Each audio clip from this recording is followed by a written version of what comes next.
नाजरीन, हमने पहला प्रोग्राम किया, अब दूसरे प्रोग्राम में हम पता करेंगे नवीद साहब से कि कौन से इलाके में, किस शहर में, क्योंकि हर मुल्क के कुछ शहर होते हैं उनके नाम ज़रा मुश्किल में आते हैं। तो फिर मैं कहूँगा कि इंग्लिश में या उर्दू में ये बताइए कि कौन सा इलाका है और कौन कौन सी कौमियत, कौन कौन से मुल्कों के लोग पकड़े हैं। जी बताइएगा कि जो तरीक़ेकार है, किसी के ऊपर तशद्दुद वगैरह तो नहीं हुआ, ये कोई इतलात मिली है? जी, तशद्दुद हुआ है सिर्फ उन लोगों पे जिन्होंने दरवाजा लेट खोला या भागने की कोशिश की है या छुपने की कोशिश की है। अच्छा। तो जी, लेकिन उन पे तशद्दुद हुआ है। अच्छा, कितने मुल्कों के लोग हैं? जो टीवी की खबर चल रही थी उसमें बांग्लादेश था, बर्मा था, कौन कौन से ममालिक के, अगर आपके इल्म में तो होगा, आपका इलाका ही है, शहर हाँ जी, बताइएगा ये कौन। बांग्लादेश के भी थे, हम्म। बांग्लादेश के भी थे, म्यांमार के भी थे, इंडोनेशिया के भी थे, पाकिस्तान के भी थे। तो ये तो बताइएगा कि ऐसे 6-7 मुल्कों के थे। 6-7 मुल्क, ये शहर का क्या नाम है, अगर इंग्लिश में या ऐसे तरीके से बताइएगा। बुकित संतोषा, बुकिसल तोसा ये शहर है। श्रीलंका का। हाँ जी। तो जी, कितनी आबादी होगी इस शहर की अंदाजे से? 10-12 हज़ार? हाँ, इससे कम ज्यादा ही होगी, क्योंकि ये जैसे आप अपने पाकिस्तान के सूबे गिनते हैं, इस तरह ये श्रीलंका का एरिया है। अच्छा।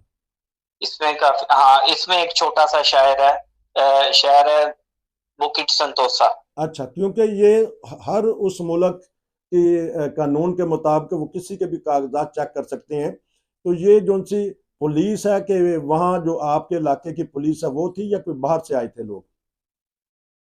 ये बाइक से लोग आए थे। ये अच्छा। एक इलाके की पुलिस थी, 3-4 थे, क्योंकि काफी ज्यादा गाड़ियां थी। हाँ जी, हमला भी बहुत ज्यादा हाँ था। हाँ जी, क्योंकि जो टीवी पे वीडियो चल रही है नाजरीन, हम ग्रुप की बात नहीं कर रहे, जो टीवी पे खबरें आई हैं उसमें बताया, दिखाई जा रही हैं कि बहुत सारी हमला। तो लेकिन खवातीन भी, जिस तरह आपने कहा कि आपके घर भी खवातीन आई, तो खवातीन पुलिस ऑफिसर भी शामिल थी।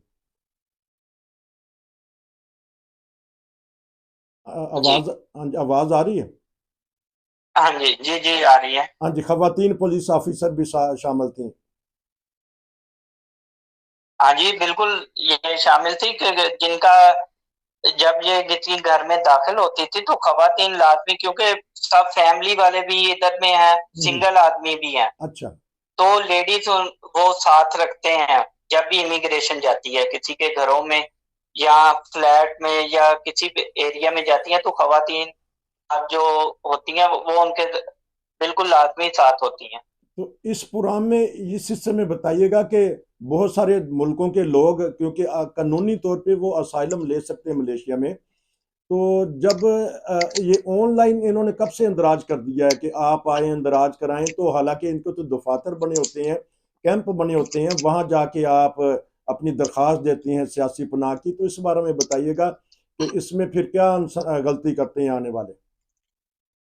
देखें, गलती करने वालों के सिर्फ बात ये है कि मुख्तलिफ ममालिक में होगा कि जो कैंप वगैरह लगे होते हैं, हम्म। इधर में उनका एक ही दफातर है जो यूएनसीआर का हेडक्वार्टर गिना जाता है। जी। उधर में आप जाते हैं, हम्म। आप या पाकिस्तानी है या बांग्लादेश है, आप अपना मसाइल पेश करते हैं हम्म। या आप उनके आगे रखते हैं कि ये है, वो आपको ऑनलाइन रजिस्ट्रेशन कर लेते हैं। ठीक।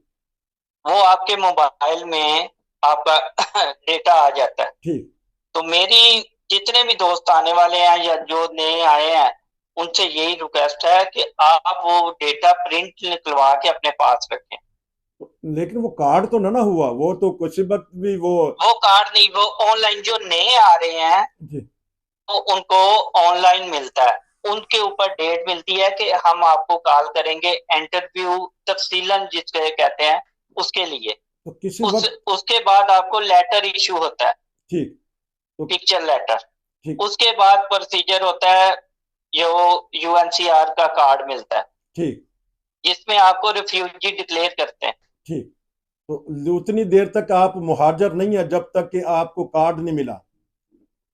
जी, ये तो कार्ड बाज दफा आदमी को कार्ड मिल जाता है, लेकिन आपको रिफ्यूजी डिक्लेयर नहीं हुआ होते। तो फिर तो जब उनकी कॉल आती है जी आपको रिफ्यूजी, अब रूल आ रहा है हम्म, कि अब आपको कॉल करके बताते हैं कि आप रिफ्यूजी डिक्लेयर हो गए हैं। जी। तो फिर जब तक के वो नहीं कार्ड मिलता तो आप तो फिर जो जो भी वहां रहेंगे, तो अगर वो ओवर डेट हो गए तो वो जी तो फिर गैर कानूनी तौर पे हुए, तो फिर पुलिस का तो हक है कि वो उनको ले ले। जी, वो आपको, ये भी आपको जो इंटरव्यू के बाद कार्ड या लेटर मिलता है हम्म, तो वो आपको रहने के लिए होता है कि ये उनके अंडर आ गए हैं, ठीक। इनकी फाइल तैयार होना शुरू हो गई है, कि ठीक। इनको डेट मिल गई है, या वो कॉल किसी भी वक्त करके इनका इंटरव्यू कर सकते हैं। अच्छा। ये यूएनसीआर का अपना, कि किसी टाइम भी करते हैं, हो सकता है महीने बाद कर दें, अच्छा, 2 महीने बाद कर दें, जो आपने या अदारे ज्यादा का वक्त नाम ले सकते हैं। यूएनसीआर का बताया है, तो किस जमाना में इनका दफ्तर भी था, वहां जाके लोग अपना अंदराज करवाते थे असाइलम का?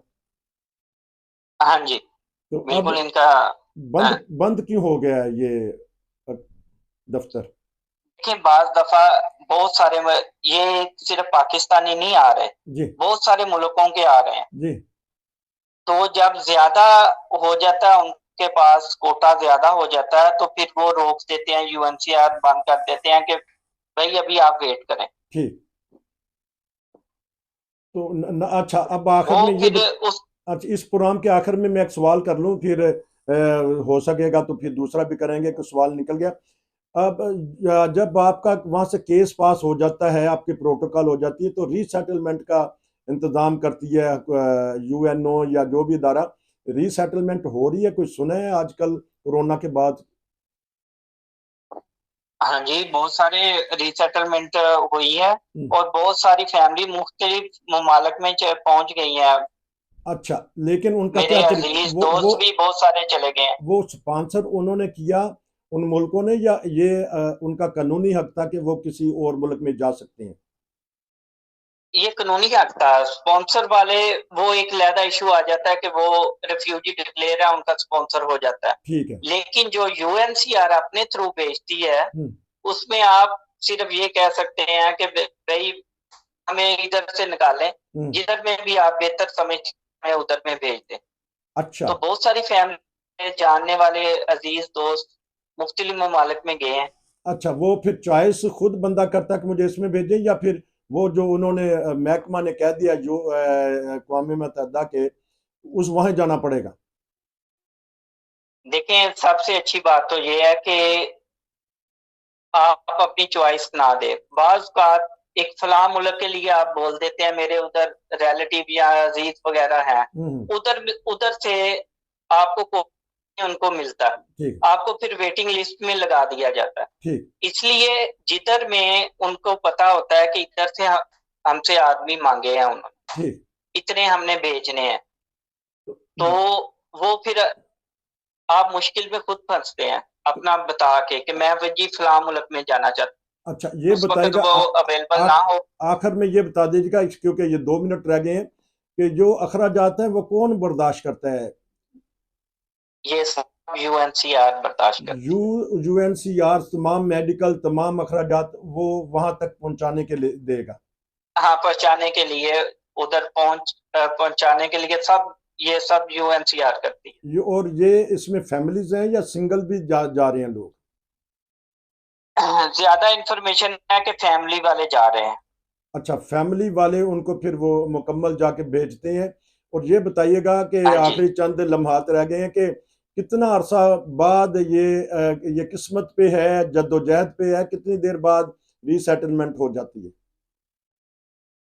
देखें, ये आपकी किस्मत पे भी है। हम्म, तो यूएनसीआर पे इसलिए मैं कह सकता हूँ कि जब उनका एक आदमी नहीं उधर यूएनसीआर किया, बहुत अच्छा। सारे मुल्क हैं जिन्होंने किया। फिर नंबर वाइज आपका भी आ जाता है, किसी का जल्दी हो जाता है, किसी का लेट हो जाता है, लेकिन कम से कम बाज दफा ऐसे वाकयात 3-4 साल में भी आदमी चले गए हैं, 5 साल में भी चले गए हैं, तो कईयों को 8-9 साल लग जाते हैं। अच्छा, शुक्रिया आपका, आपने दो भरपूर प्रोग्राम किए हैं। रिजल्ट यही निकला है नाजरीन, के जब ऑफिसर आए या कोई चेक करने आए तो फौरी तौर पे कागजात दिखाएं। तो उम्मीद है कि आपसे मैं फिर और प्रोग्राम करूंगा। आपका बहुत शुक्रिया। फिर मिलेंगे नाज़रीन, अगर कोई सवाल है तो ज़रूर कीजिएगा। अस्सलाम वालेकुम।